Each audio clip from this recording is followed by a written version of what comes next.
I'm here with Sheroy. Arsenal been beaten in the first leg of the Champions League semi-final. A disappointing result.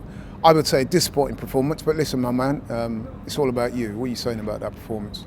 You know what, I think a lot of the fan cams and a lot of the analysis after this is going to be an indictment of Arsenal, which I will get on to. But first things first, we were beaten by the better team tonight. PSG, 100%. PSG came and executed a game plan, I thought, to a T, and you have to give credit where it's due when you're beaten on the night. Thankfully, Would you say they're the best team you've seen this season, Arsenal come up against? very difficult to say because I think we have been made to look worse by a handful of teams this season. But all in all, today I thought not only did they nullify our threat to the extent that some of our players looked panicked on the ball, but I thought they turned what we considered to be our strengths into our primary weaknesses. I thought they turned the fact that we press aggressively into a way in which they could expose us in the middle of the park. When they played around us in those triangles, they found an infinite amount of space. In fact, that's how the first goal came, and it's how a couple of other chances came too. But there is a part of me that thinks, for all of the praise that I've just given PSG, and I think you'll remember I said this before we kicked off, there was an element of, are we as Arsenal fans and are we as Arsenal Football Club just falling into this trap of making certain games and certain occasions a little bit too big? There is a part of me that wonders, if Liverpool were in a Champions League semi-final, having been there and done it and accumulated majors along the way, would they be putting out videos the same way that we were? Would they be smiling to the extent that we were after we beat Real Madrid? Would they be talking about those Declan Rice free kicks as much as we have been up until now? I'm not entirely sure. Sometimes we make the occasion too big to the extent that it shows on the pitch, and that for me is what it looked like today. This isn't those players played within themselves today. That was not an adequate or accurate reflection of their ability, and that for me was because it looked like they felt the occasion. Some of them anyway, not all of them. Yeah, I must say I'm kind of with you on that because we started kind of slow, or I guess you could say PSG came out the traps and they looked really impressive. They were brilliant. Look, PSG were brilliant, don't get me wrong, and there was an element of class on the ball, the way that there was a level of assuredness on the ball that we didn't have. Yes, and it's all speculation obviously, and I'm not a manager, I'm not behind the scenes, but there was a part of me that thought, well, the players that we have are better than what they are displaying, and it looks as though the occasion might be a bit too big. My point is, we ourselves made the occasion that big. Interesting. And historically, when it's been do or die in a number of scenarios, I don't know if it serves us well to make the occasion that big. I'm not entirely sure that we necessarily react that well. And one thing that really encapsulated that to me, how often do you see Bukayo Saka get booked for being temperamental? He knew he was going to get a yellow for booting that ball away, but he went and did it. And that for me is just a sign of, are you getting the players too highly strung? Are you revving them up a bit too much? You want to get them to biting point. You don't want them to jolt, and that's what some of that looked like tonight. Yeah, you know what? I kind of see where you're going with that. Yeah, I did see elements of that, no doubt. But I've got to say, I was impressed by PSG, especially in the first half, especially in that first half an hour or so when they just dominated the ball. And I've rarely seen a team come to the Emirates and pass around Arsenal the way they did tonight in that first half. Yeah, but there is an element of, you're in a Champions League semi-final, so you shouldn't be surprised. This is Europe's elite competition, and you're in the final four. It's what you ought to expect. There were people sat there on the watch along with me going, "Oh my God, they only really had that chance and maybe one other, but they took it." And I'm not entirely sure if Dembele means to hit it into the ground or whatever. But I'm sat there saying, we talk about fine margins all season. It's at this level that you only need to make one mistake and you get punished. That's what the Champions League is about. Very often it's not necessarily who displays the most quality, it's who holds their nerve. And PSG tonight held their nerve incredibly, incredibly well. That being said, all of that being said, 1-0 is not fatal. No. I don't think 1-0 at half-time is entirely accurate because 1-0 at half-time, but next half you're shooting into their end and it's not as easy.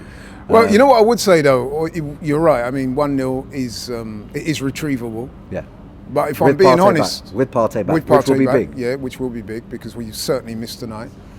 But I must be honest, Sheroy. You're going to go to the manager now, aren't you? No, not yet. I'm saving that for last. Fine. I'm saying that PSG only scored one, but on another night that could have been 3 or 4.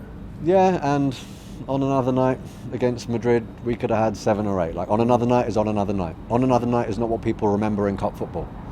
It's not about what happens. No, the point I'm making is that I know exactly what the point I you're think we're making. slightly fortunate, if I'm being honest, to come away with that with a 1-0. Yeah, potentially. I mean, you could say that they had one or two chances. I know that they hit the crossbar. I know that they hit the post, albeit offside. I know they had one at the edge of the box that they skied.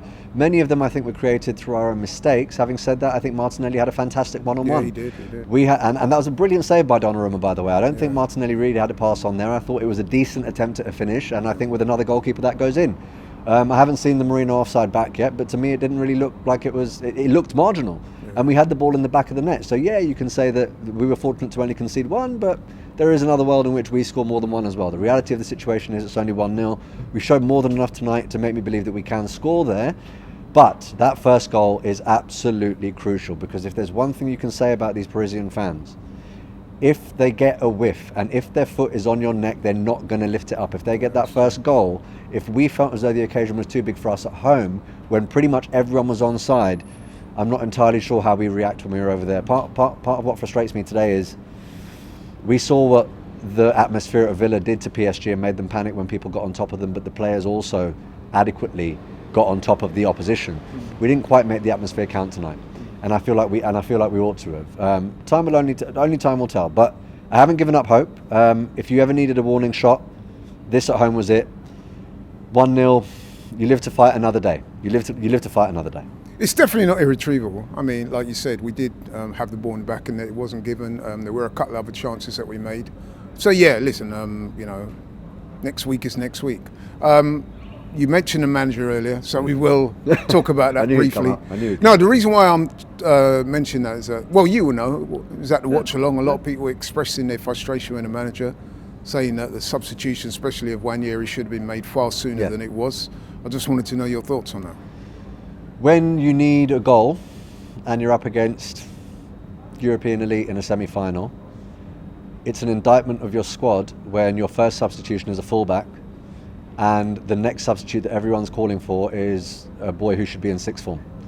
That is not how I've seen many teams win the Champions League. Not for the first time anyway. So that's what I want to say about that. I'm not necessarily defending the manager, but I am saying that his options are limited.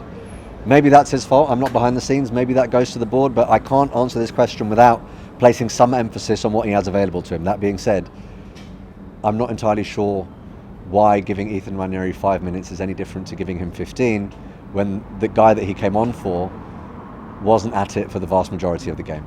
And if a layperson like me can see it, I think the manager can see it. And if I'm being honest, I think the manager has an affinity for his captain, rightly so, but I think he didn't want to damage his pride by hooking him with 15 minutes to go in the club's first Champions League final in his tenure. Is that a case for taking Trossard off then? Is that a manager letting sentiment get in the way of what's required to win the game? I'm not entirely sure. Yeah, you're right. We'll never know. It's kind of hard to really debate over that. But I mean, if you didn't want to take Odegaard off, maybe you could have taken Trossard off. There are options. I mean, again, look, I'm no manager, but I was saying that we lacked a bit of midfield incision. I felt as though it was 1 touch, 2 touch, 3 touch, at which point PSG were back in shape. That's exactly what they weren't doing to us, which is why they exposed us. And for all of Zinchenko's flaws when he's in midfield, he doesn't think twice before he passes the ball. He gives you a level of incision that we didn't necessarily have in midfield, and by doing that, maybe we could have accommodated Marino up top slightly earlier. We saw what he did when he was up top, even though it was from a set piece, right? He got his head on it and he did what he did. And in a game where you're losing the midfield battle, one, it gives Raya the option of going long quite aside from going to the wingers by going straight to Marino, but also it gives you the incision in midfield. Having said that, look, I don't want to cuss out all of the players because I think Miles Lewis-Skelly put an incredible performance in. I think he can go home with his head held high. I thought Kivior was fantastic. Saliba maybe won too many touches, but a world-class challenge that keeps us in the tie. David Raya, even though it might have been offside, a fantastic save. Timber, after 10 minutes, calms it down. Brilliant one-on-one defending. I don't think Ben White looked bad either. I thought Rice was immaculate, even though he couldn't affect the game as much as he wanted to. I thought Saka had endeavour. You know, I mean, the reality is, it wasn't one of those performances that I would sit there and describe as dire, but it was flat, and it's not enough to win the Champions League, and we have to see more. Well said. Thanks, Sheroy.